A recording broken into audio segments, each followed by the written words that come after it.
Seakan Anda katakan, ya Allah, saya nggak pengen melihat lagi kesalahan saya, ya Allah. Saya nggak pengen melihat lagi. Ampuni saya, jauhi saya. Jauhkan saya dengan kesalahan saya, ya Allah. Jangan munculkan di akhirat nanti. Jauhkan. Allahumma naqqini minal khataaya kama yunaqqa thawbul abyadu minad danas. Kalau dosa itu begitu lekat seperti noda di pakaian, maka mohon ya Allah bersihkan seperti noda dibersihkan dari pakaian. Kalau bahasa kita sekarang baiklin aja ya Allah, bersihkan semuanya. Allahumma ghsilni bil ma'i wat thalji wal barad. Kalau perlu gunakan air yang sangat dingin untuk bisa menghancurkannya. Nah, jadi kalau sudah begitu dan Anda rasakan banyak kesalahan diperbuat dan Anda berusaha untuk berubah jadi lebih baik, maka pada saat itulah turun ampunan Allah. Begitu ampunan Allah turun, air mata Anda mengalir, maka ini akan kebuka. Kalau sudah terbuka, maka Anda ditunggu oleh Allah mau minta apa saja. Turunlah hadis qudsi di sini. Perhatikan kalimat hadis qudsinya. Qasamtu shalah baini wa baina 'abdi. Mulai saat ini aku akan bagi salat ini dua bagian antara hambaku dengan aku. Wali 'abdi ma sa'ala. Kalau pada bagian tertentu yang sekarang ini dia benar cara salatnya, maka aku akan kabulkan apapun yang dia minta sekarang.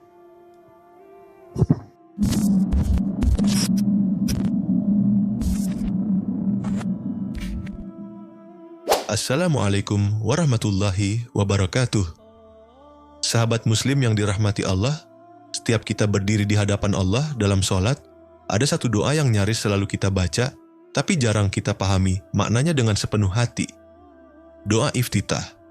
Sebuah pembuka bukan hanya untuk sholat, tetapi juga pembuka hati, pembuka rahmat, dan bahkan pembuka ampunan, serta terkabulnya doa. Pernahkah kita berhenti sejenak dan bertanya, apa arti kalimat-kalimat yang aku ucapkan dalam doa iftitah itu? Mengapa Rasulullah Shallallahu Alaihi Wasallam mengajarkannya kepada kita di awal sholat? Dan bagaimana mungkin dengan memahami doa ini, Allah bisa mengampuni dosa-dosa kita dan mengabulkan semua doa-doa kita? Di video singkat dan penuh makna ini, kita akan mendengarkan penjelasan dari Ustadz Adi Hidayat yang akan menggugah hati kita untuk lebih memahami makna terdalam dari doa pembuka ini. Insya Allah, dengan ilmu ini, sholat kita tak lagi sekadar rutinitas, tapi menjadi jalan menuju ampunan dan dikabulkannya doa. Mari kita simak bersama-sama tausiahnya. Hal yang paling singkat saya tanya sebentar, siapa yang tidak punya dosa hari ini? Boleh angkat tangan? Akhwan, yang tidak punya dosa, boleh angkat tangan? Gak apa-apa, ngacung aja, saya pulang. Anda lebih berhak berada di sini. Yang akhwan? Tidak ada. Oke, yang dosanya sedikit, boleh angkat tangan? Gak apa-apa. Yang agak banyak? Oke, yang banyak? Ah, Masya Allah, ya. Saking banyak yang bisa ngacung gitu kan? Atau saya ulang, saya robah.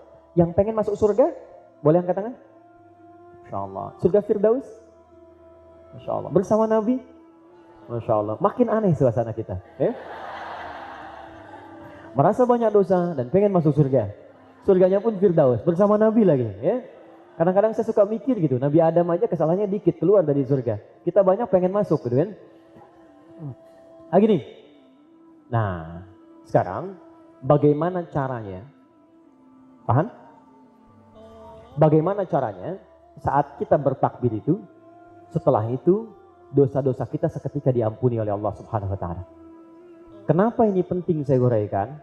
Saya tutup dulu sebelum masuk ke zuhur, lihat sini.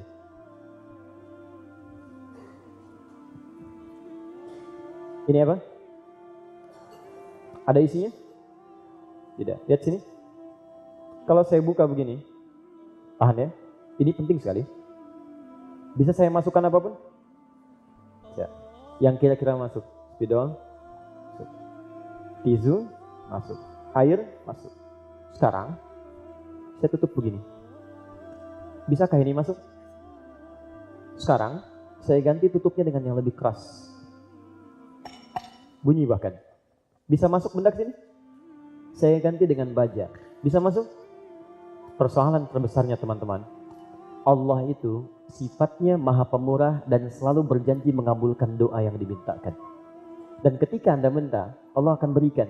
Cuman sayang, peminta doa itu kadang-kadang membuat sekat penutup dalam dirinya sehingga bukan Allah tidak mengabulkan. Ketika akan dikabulkan, terhambatlah pengabulan itu oleh sekatnya. Sekat inilah yang disebut dengan dosa dan maksiat. Ketika seseorang banyak berbuat maksiat, dan yang paling berbahaya, bahkan saat sholat pun dia bawa maksiat dalam sholatnya. Di handphonenya terkumpul gambar-gambar yang tidak bagus, video yang tidak bagus, dan dia bangga masukkan dalam sakunya, dia pakai sholat. Dan dalam sholatnya dia bermohon kepada Allah, ya Allah berikan saya rizki, warzuqni, sayangi saya, warhamni. Bagaimana Allah bisa sayang pada Anda, di tubuh Anda aja ada maksiat?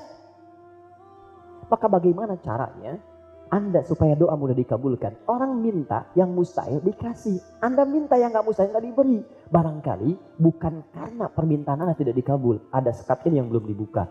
Sekarang bagian terakhirnya, bagaimana supaya kita bisa membuka sekat ini sehingga doa kita bisa dikabulkan. Karena persoalannya, kata Allah, saya akan mengabulkan semua doa. Tapi saat Allah mau kabulkan, Anda malah tutup peluang itu. Itu diberikan sekat. Jadi bukan gak dikabulkan, jadi begitu dikasih mental. Bukan Allah yang salah, Anda sendiri yang menutup. Nah sekarang saatnya kita buka dulu sekat ini. Buka. Halusin, tipisin sampai hilang.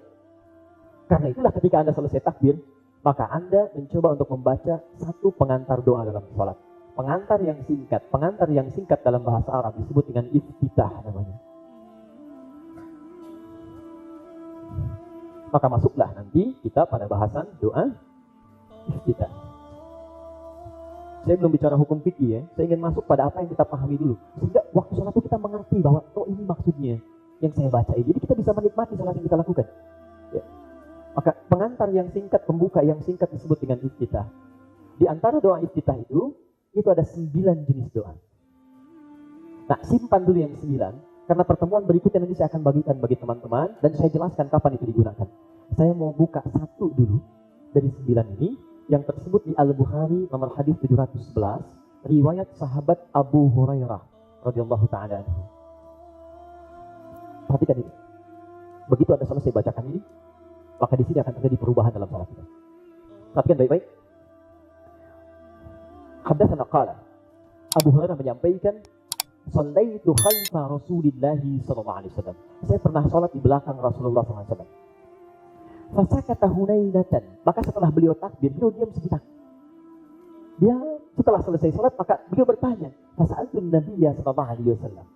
Ya, lima makna, maka beliau bertanya kepada Rasulullah SAW, "Ya Rasulullah, tadi kenapa engkau setelah takbir diam sejenak?"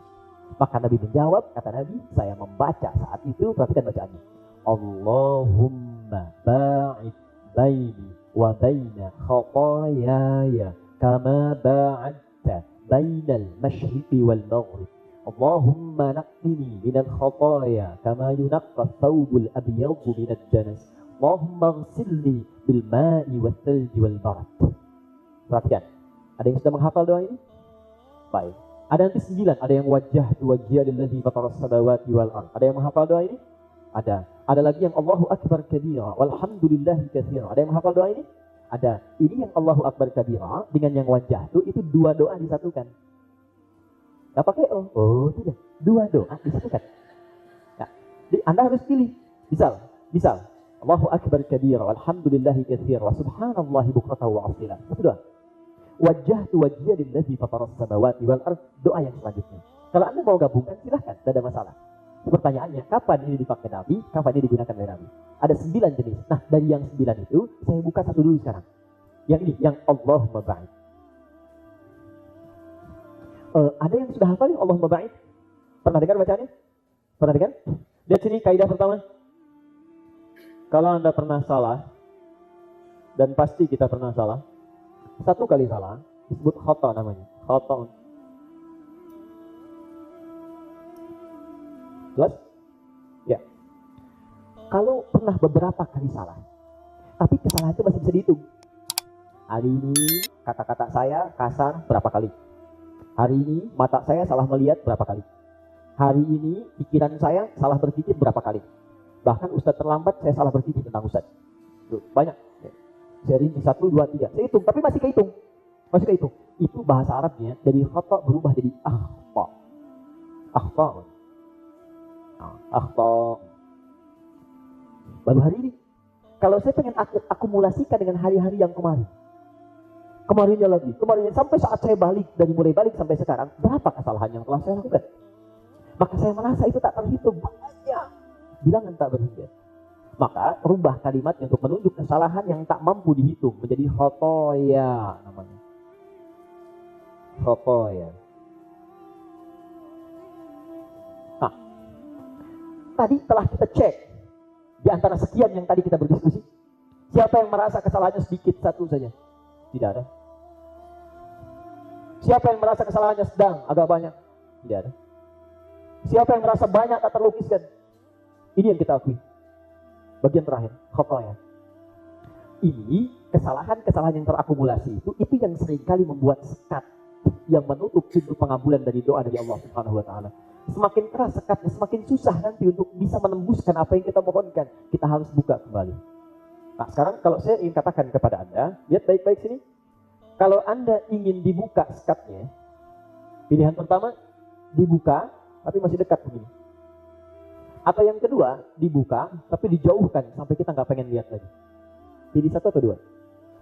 Jauhkan sampai kita nggak lihat lagi. Kalau Anda membuka, tapi masih dekat, itu bahasa Arab ya, pakai tasydid. Ba'id, ba'ada, yuba'id. Jadi, ba'id anni al-qalam. Tolong spidol ini jauhkan dari saya. Anda simpan tapi saya masih lihat.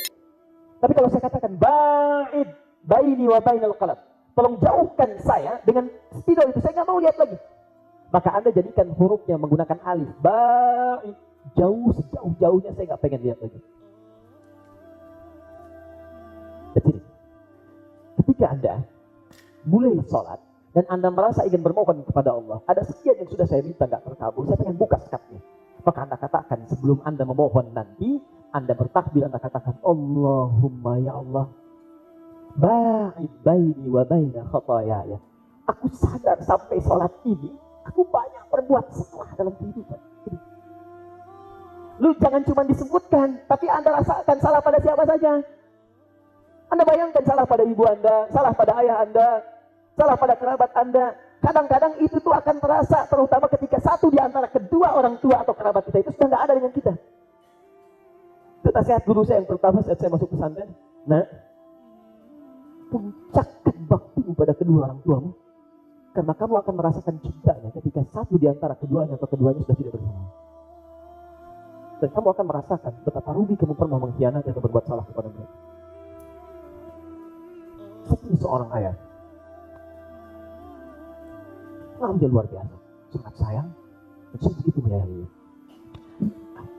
Ustadi, pengajar sangat sederhana di musola, sekarang sudah jadi masjid. Setiap beliau mengajar, itu saya dibawa, digendong. Kemudian beliau mengajar, saya tertidur di sampingnya. Sekarang kita bergantian. Saya mengajar, beliau tertidur. Tapi yang paling dahsyat, setiap pulang dari musola itu, saya selalu digendong, dan saya merasakan dijaga di jalan itu. Saya merasakan saya pernah pura-pura tidur, ingin tahu ayah saya bagaimana memperlakukan saya. Sampai kemudian di kamar, kadang-kadang saya kemudian membuka diri bahwa saya pura-pura, itu tidak pernah marah, malah bercanda dan sebagainya. Satu kali ayah saya menguji saya untuk bagaimana cara saya menggunakan uang dengan benar. Lalu saya katakan, nah tolong belikan kacang ini. Ayah sedang tidak pegang uang. Saya tahu ayah saya punya. Maka saya berangkat, begitu saya datang saya berikan dengan cara yang menurut saya kurang sopan pada saat itu. Karena saya merasakan itu tidak baik cara saya memberikan. Maka ayah saya menolak dan memberikan seperti ini, ulangi kembali. Maka saya ulangi dengan cara yang lebih baik. Bukan di situ kisahnya. Ketika satu kali saya masuk pesantren, ayah saya minta sebelum berangkat datanglah ke rumah sakit. Di rumah sakit itu beliau tumpahkan air matanya, dan itu pertama kali saya melihat ayah saya menangis. Beliau katakan, dia peluk saya. Nah, saya mohon maaf, gak bisa ngantuk. Peluk. Saya keluar dari mata, saya tahan untuk menguatkan beliau. Terus saya berangkat. Dokter mengatakan, mungkin dia sekitar sepekan, 2 pekan. Saya belum paham kata-kata itu pada saat itu. Gak tahu. Begitu sampai saya ke pesantren sepekan, 2 pekan, ada panggilan. Dipanggil saya setelah selesai sholat subuh, dikatakan Anda mesti pulang, kakak sudah menunggu. Saya tanya kakak saya, bagaimana ayah kita? Beliau diam. Saya pikir ada perubahan terjadi. Begitu sampai ke Bandung, paman saya katakan barangkali sudah gak bisa lihat. Baru saya sadar saat itu bahwa ayah saya sudah tidak ada. Anda tahu, sampai ke rumah, saya tidak bisa mendapati beliau dikuburkan, tidak mampu melihat yang terakhir kalinya, karena saat pulang masuk waktu maghrib, saya sudah dapati ibunda saya sudah duduk di ruangan tengah. Kamu sudah pada tidak ada, saya datang kemudian. Saya menguatkan diri dengan kakak untuk memeluk ibunda kami. Tidak sedikit pun saya keluarkan air mata. Saya peluk, begitu saya kemudian tertidur, baru saya bermimpi dengan ayah saya bertemu. Mengarahkan ke meja, kemudian cuma tersenyum, melambaikan tangan, dan pergi menghilang. Tapi tahukah Anda, ketika besoknya saya mencari sesuatu di kamarnya, saya Saya hanya ingin melihat saja suasana saat saya dengan ayah saya pada saat itu. Ternyata saya baru sadar bahwa ayah saya mengajari sesuatu, bahkan langsung lewat perilaku tanpa kitab. Semua yang kitab yang saya dapatkan di pesantren, ternyata ditumpukan meja ayah saya itu sudah ada. Dan beliau menerangkan isi kitab itu dengan perilaku. Begitu saya melihat kitab akhlak yang diajarkan di pesantren, saya baru tahu tentang peristiwa itu. Langsung jatuh air mata saya. Ya Allah, saya menyesal waktu itu memberikan ayah saya kata seperti ini. Saya menyesal, saya menyesal. Itu langsung muncul seketika dan sudah nggak ada orangnya. Jadi ketika kita akan minta maaf saja, untuk sekedar minta maaf itu nggak bisa. Ini saya balik, saya bawa mushaf. Begitu saya bawa mushaf, saya datang ke ruangan tengah, saya buka, saya masih ingat betul mushafnya dan saya jaga sampai sekarang. Warna biru besar, tulisan Umar Bakri, saya bawa, langsung saya baca. Begitu saya baca, saya niatkan, ya Allah, saya sudah tak mampu berbuat baik kepada ayah saya. Namun mohon jadikan setiap huruf yang saya baca sekarang, tanamkan itu dalam benak saya, ya Allah, jadikan saya menghafalkannya dan berikan setiap pahalanya kepada ayah saya. Dan ibu saya mengajarkan saya. Anda tahu apa yang terjadi? Begitu saya bacakan ayat itu dibaca dan tidak pernah hilang. Ingin hilang dari benak saya. Dia datang, saya baca, muncul nomornya, muncul ayatnya, muncul terjemahannya. Tiba-tiba kemudian saya pulang ke pesantren. Begitu saya pulang, muncullah tes untuk hafalan saat itu. Di tes 8 ayat. Begitu saya yang diminta dihafal, yang saya ingat ayah saya. Begitu saya bacakan, tidak berhenti di lisan saya keluar kalimat Tuhan. Keluar sampai 40 ayat. Sampai guru saya katakan, sudah nak cukup. Sekarang kamu di sini, Ustaz pamit keluar. Tapi yang mau saya katakan adalah, Anda pasti akan merasakan sesuatu. Ketika Anda merasa Anda punya sesuatu yang harus Anda perbaiki, dan orang yang sudah tidak ada kesempatan lagi untuk bisa melakukan itu semua. Kecuali Anda berubah jadi baik, yang kebaikan itu didedikasikan untuk orang terdekat yang Anda sayang. Tahukah Anda manfaatnya? Banyak. Besoknya saya kemudian bertemu dengan guru olahraga namanya Pak Gumbira. Itu sudah lewat masa ujian. Begitu ketemu, beliau katakan, "Nak, Bapak mohon maaf ya, yang lain Bapak kasih nilai 8. Ananda kasih 6 karena waktu ujian gak ada." Saya bilang, "Pak, saya mohon maaf, saya kemarin gak ikut karena ayah saya meninggal dunia. Saya mohon maaf gak bisa ikut ujian." "Oh begitu, baiklah kalau begitu, karena duka cita Bapak jadikan 6 jadi 8. Saya mau katakan bahwa sampai sekarang, pada ayah Anda pun berapa kali Anda berbuat salah. Pada ibu Anda berapa kali Anda berbuat salah. Bukan ridha Allah terletak pada keduanya. Pada istri Anda berapa kali Anda berbuat salah, bahkan ketika tidak sedang bersamanya. Pada suami Anda berapa kali Anda menggunjingkannya. Pada anak Anda berapa kali Anda berbuat zalim. Padahal kesalahan mereka mungkin penyebabnya adalah Anda. Bukankah mereka hanya mendengar apa yang Anda sedang perbuat? Bukankah mereka hanya melihat apa yang Anda lakukan? Mereka itu kosong, tergantung Anda mau diisi apa. Jadi kalau mereka berkata kotor, jangan dicela. Anda yang istighfar, Anda ngasih apa ke mereka? Tontonan apa? Mainan apa? Mereka itu kosong, mau yang Anda kasih apa? Mereka dapatkan. Yang Anda kasih buruk, mereka akan keluar buruk. Nah, jadi teman-teman, ketika Anda mengatakan Allahumma ba'id baini wa baina khataaya, ingat kesalahan apa? Gitu caranya, bukan Anda baca tapi Allahumma ba'id baini wa baina khataaya. Kalau cuma begitu, jangankan Anda, anak 5 tahun pun bisa begitu. Dan mereka belum dihisab, mereka belum balik. Itu apa bedanya salat Anda dengan salat anak-anak ini? Kita mesti berubah. Jadi begitu Anda katakan Allahumma ba'id baini wa baina khataaya, ingat kesalahan Anda dari ujung kepala sampai ujung kaki, lalu minta kepada Allah, ya Allah jauhkan, saya nggak pengen lihat lagi. Kenapa? Karena setiap kesalahan itu, sebiji jagung pun atau sebesar atom pun itu pasti akan ditampakkan. Ayatnya jelas. Wa may ya'mal mithqala dzarratin khairan yarah wa may ya'mal mithqala dzarratin syarran yarah. Yang baik akan ditampakkan, yang jelek pun akan muncul. Jadi Allah katakan, silakan tutupi sehebat-hebat oleh Anda kesalahan Anda sekarang. Nanti akan tiba satu masa yang kalau tidak Anda sesali sekarang akan dibuka. Dulu yang tahu cuma Anda, sekarang nanti akan dibuka semua penduduk langit dan bumi akan mengatakan, "Oh ternyata Anda begitu. Ternyata Anda begini. Ngaku aja ustaz, dihormati orang, ternyata kelakuannya begini."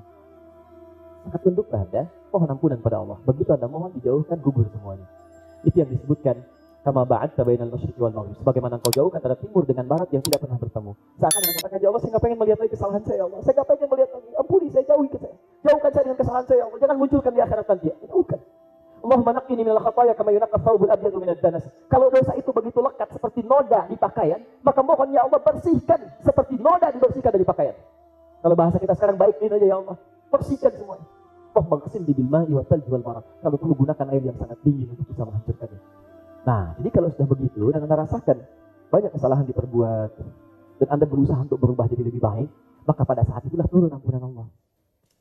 Begitu ampunan Allah turun, air mata Anda mengalir, maka ini akan terbuka.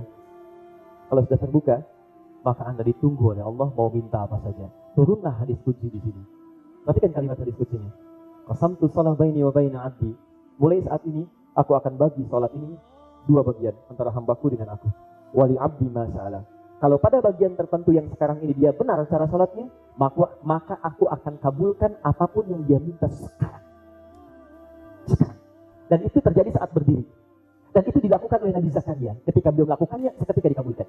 Dan berita baiknya, umatnya Nabi Muhammad SAW langsung ditunggu oleh Allah. Mau minta apa kamu saat ini? Seketika akan dikabulkan. Nah, bagaimana cara kita memohonnya? Bacaan apa yang dibacakan? Seperti apa mintanya? Karena semua orang yang sholat membacakannya tapi tidak mendapatkan bagiannya. Nah, bagaimana caranya? Itu yang kita bahas di pertemuan berikutnya.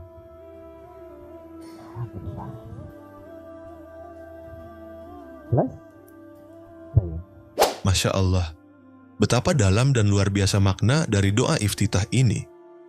Ternyata bukan sekadar lafaz yang kita baca setiap sholat, tapi sebuah permohonan yang sangat agung, yang bila dipahami dengan hati, mampu mengetuk pintu ampunan Allah dan membuka jalan terkabulnya doa-doa yang selama ini kita panjatkan.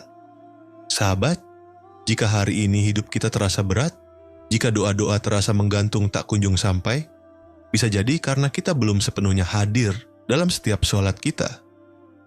Dan mungkin Allah sedang menunggu kita memahami, menghayati, dan benar-benar memaknai setiap lafaz dalam doa yang kita panjatkan.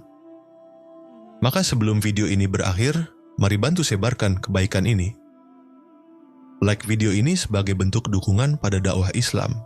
Share ke grup WhatsApp, media sosial, atau siapapun yang Anda cintai. Dan pastikan Anda subscribe channel ini agar tidak ketinggalan video-video kajian penuh hikmah lainnya. Semoga Allah berkahi setiap langkah kita menuju ilmu dan amal. Wassalamualaikum warahmatullahi wabarakatuh.